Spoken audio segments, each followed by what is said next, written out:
Hi, Todd Pouliot, Gateway Financial. Got a brand new checklist and flow chart here for you. And I hope you really enjoy this one because it's something that we should be talking more and more about, but we often don't get the right questions from clients or prospective clients. And I think that a lot of times they're so confusing that people just assume, I'm doing the right things without really figuring it out. And when we look at this from a financial perspective, a lot of people leave significant dollars on the table if they're not taking advantage of the right employer benefits. So today, electing benefits can be a daunting task, and it's difficult to know which benefits suit our clients' needs. With our guidance, clients will be able to ask the right questions for determining which benefit elections are appropriate for their unique situation. So what we do is we like to get a step ahead and be prepared to provide thoughtful answers to our clients' many questions. And we're going to cover 4 key critical areas today. And we're going to talk about employer-sponsored retirement plans, medical insurance, life insurance, and disability insurance, coordinating employer benefits with savings, fund sourcing and tax planning needs, and the impact on the overall financial plan. So as you guys have been watching, we share our screen with you to tell you exactly what we're doing. And up first is the retirement plan. I know we're at the beginning of working with this employer, but we want to make sure we set the proper foundations. Do you need to review your current investment options and allocations?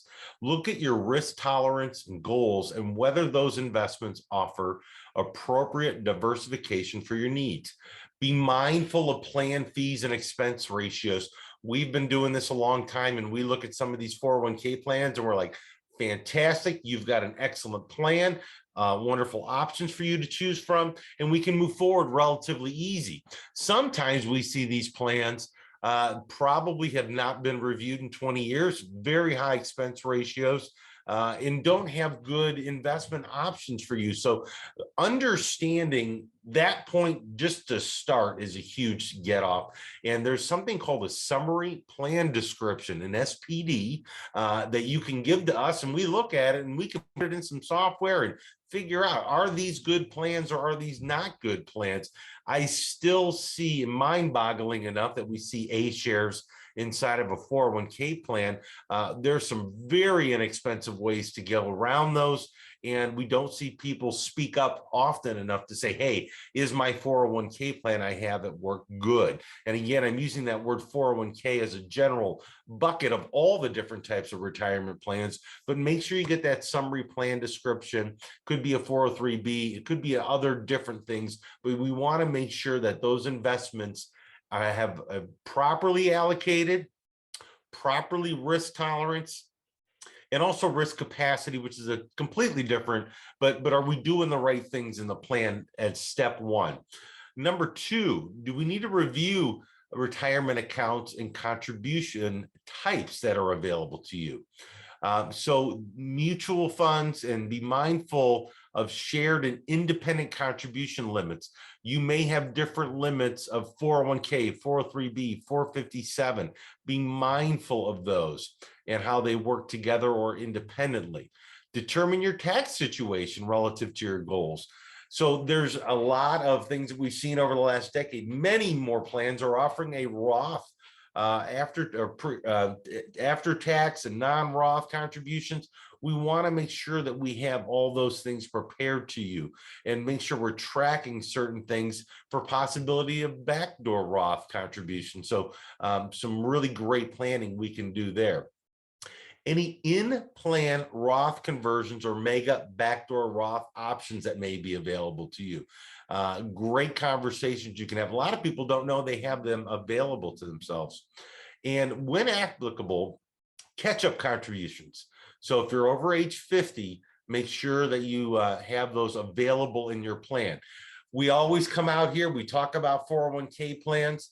Read the plan document is the best advice I can ever give, because each individual plan has its own little levers you can pull. There is no blanket boilerplate about 401k plans. Every plan has different things. Some have loans, some don't have loans, some have in-service withdrawals, some don't.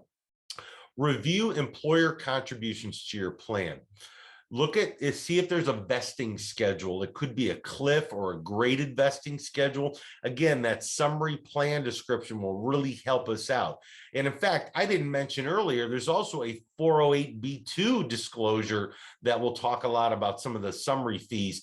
It's shocking when people look in there and go, wait a minute, I didn't know I was paying for all that. So make sure you understand what's going on. And what's great is it can be an open conversation with your HR or your controller, depending on how big the company you work for is. Do you anticipate needing to take a loan or hardship withdrawal?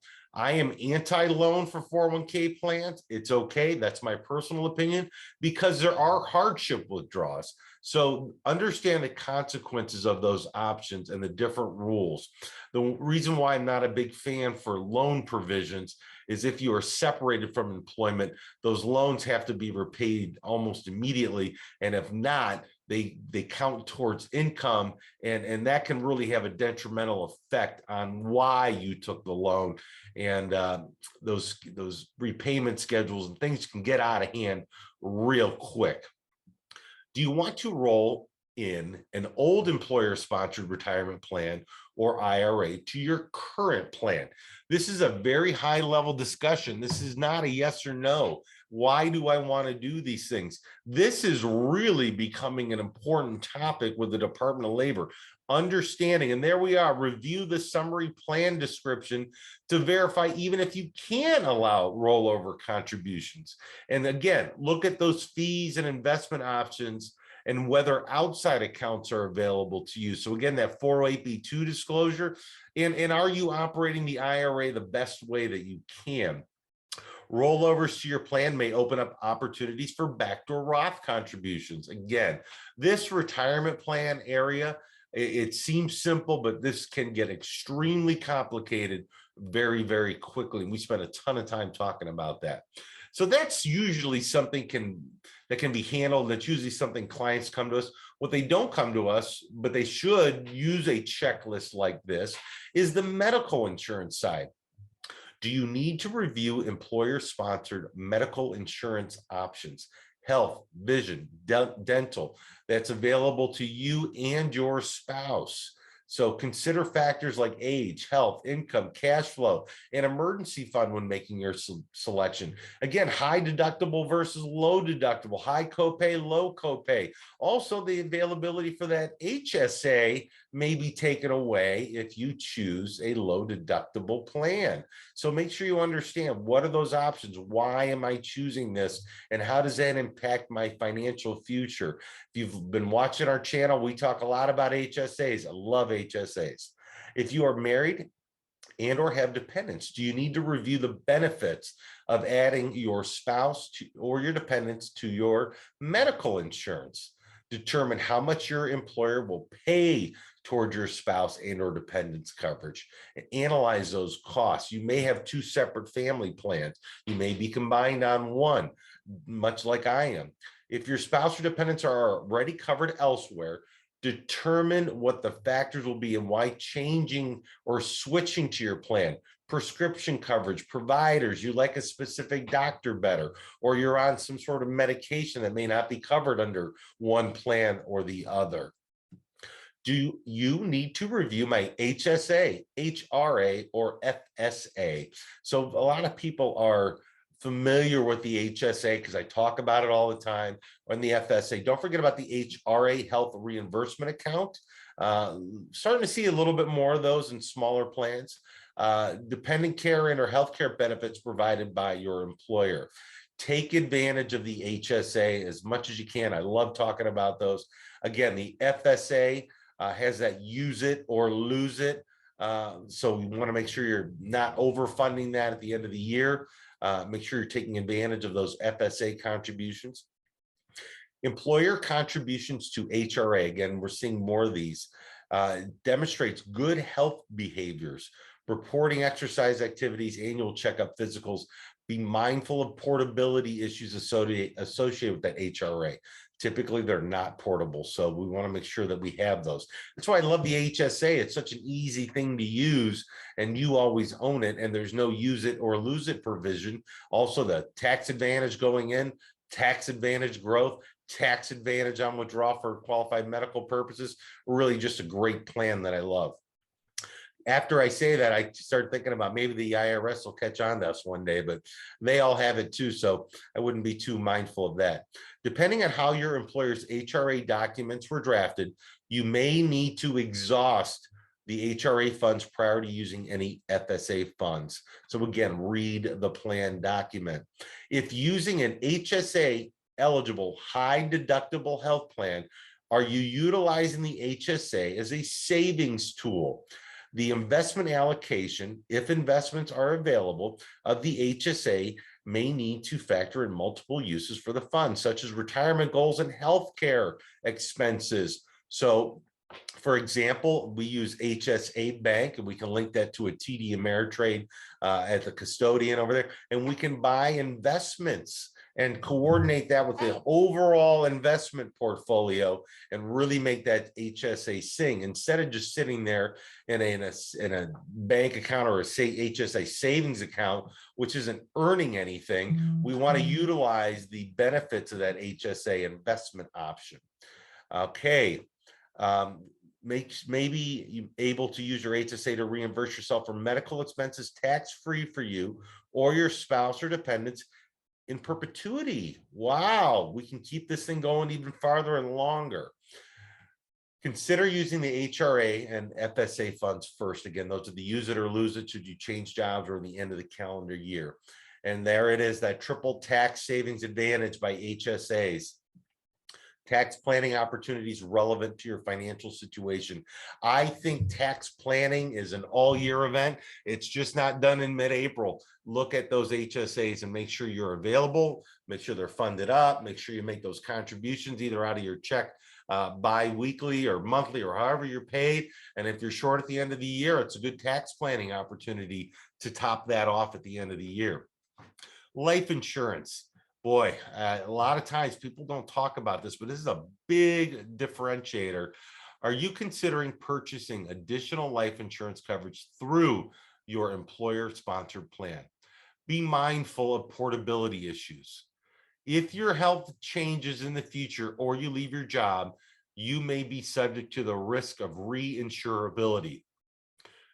When you're young, you don't think about what's going to happen in the future. And it's almost everybody has a pre-existing condition of some sort at this point. Be very, very mindful of that. Employer group life insurance policies generally do not require underwriting, and be convenient if your need for insurance is timely or if you have an existing health issue. So if you can't get insurance on your own, this is a wonderful way to get life insurance because it's a pooled. But be cognizant, there's my word I always bring up, of the maximum coverage amounts available and whether or not they're adequate for your life insurance needs. Remember, these are group policies, and they understand that because there's a group, we're going to have people purchasing it that are probably not preferred or standard, maybe subclass applicants for these insurance policies. So maybe having an outside policy may be easy and cheap to get, especially if you use a non-commission type product. Do you need to evaluate the cost of that plan? Consider your age and health factors. Depending on your underwriting class, a private policy may be less expensive. That's what I'm trying to say. So many people come to us, oh, I've got insurance. Well, you have a very small amount and you're paying a whole lot for it.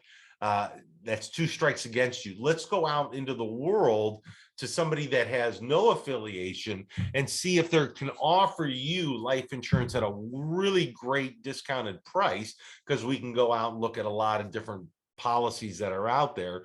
And we've got some companies that we work with, which are great, and we don't take any commission. So it's wonderful because the price is cheaper, and that's what I think people like. So again, we have another checklist. What issues should I consider when purchasing a life insurance policy? Go check out that video. Again, similar situation now with disability insurance, portability issues, health changes. These are things that you need to talk to your financial advisor about that people don't. I have a health issue, and how does this affect my plan? I'm a cancer survivor, or I this, or I this. We need to know how that affects your plan. Your health is very important because we're going to plan for age 100, or some people age 120 or 90, or wherever we need to plan for. That's what we need to know. We need to also know that those costs associated with that healthcare history that you have. And again, group policy definition of disability, appropriate for your job and personal needs. So own occupation, modified own occupation, or any occupation. Understand those definitions, is that I can't do my current job or a job similar or any occupation, even a Walmart greeter. So you want to make sure that those things are well understood. Read the plan summary. Be cognizant of the maximum coverage amounts. And we also have another checklist for you. What issues should I consider when purchasing disability insurance? So we want to make sure we go through all these kind of intertwine. So that's why we do these videos.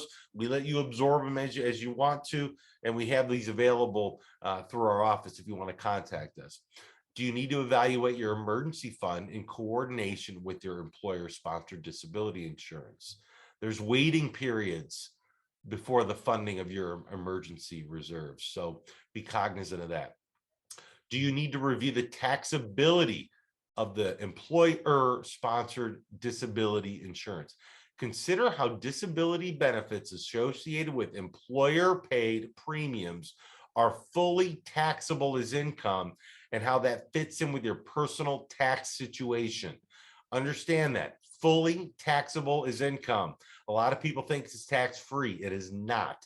A personal disability policy paid with after-tax premiums may be appropriate if the tax situation is something you're interested in. And some other benefits. Do you need help understanding ISOs, non-qualified stock options, restricted stock unit options granted to you? This is where we really get involved with our clients in particular. I think this is our niche that we go after. Review your employer stock plan, your grant agreement, and any relevant forms used by your employer. Review important factors associated with your options, vesting schedule, tax implication, holding period, grant dates, exercise dates, clawback provisions. Again, when I tell you we niche in this area, that's why. These are very complicated tools that can help you financially in the future, but can also harm you today if you're not doing them right. And if you've watched that video that I have on stock options, you know why I'm so passionate about this, through my father and all the errors he made through all those years, which obviously motivated me and gave me my why for why I do all this. Do you anticipate needing to use other fringe benefits such as student loan assistance, which we never even talked about a decade ago? Legal, travel, fitness, fertility, parental time off, and mental health counseling. If so, consider prioritizing the usage of these benefits, review the details of these benefits, and ensure that you leverage them to their full extent before paying for the services on your own. We're seeing such a wonderful array of companies that are now offering these benefits, but be mindful, a lot of smaller companies can't afford these benefits. So you need to make your own choice and your own decision what company you go to work for. Defining of corporate culture and benefits are kind of that extra thing that comes on as a benefit to that company. Maybe you want to work at a small firm. I choose to run a small boutique firm. We can't afford to do those. And is that something that may be a disservice by not providing those? And unfortunately, we can't provide all those. Not every company can. And are there any state-specific issues that you need to consider? And we just appreciate you being here. Our subscribers mean so much to us. Don't forget, subscribe. We really like those thumbs up and sharing these videos. I hope this gives you a little bit more insight of financial planning. I think people come to us and go, well, I want to be in the stock market and I want these returns. That is not what financial planning is about. Financial planning is working through your entire life and how we coordinate your job, and maybe it's pay increases, how we look at benefits. Yes, investments are there, but investments are just a portion of what we do here for financial planning. So Gateway Financial, Todd Pouliot, I appreciate you being here. Visit us at mygatewaymoney.com. And to our subscribers out there, I just wanted to say one more time, thank you so much for being here. We appreciate it, and we hope you all have a great day.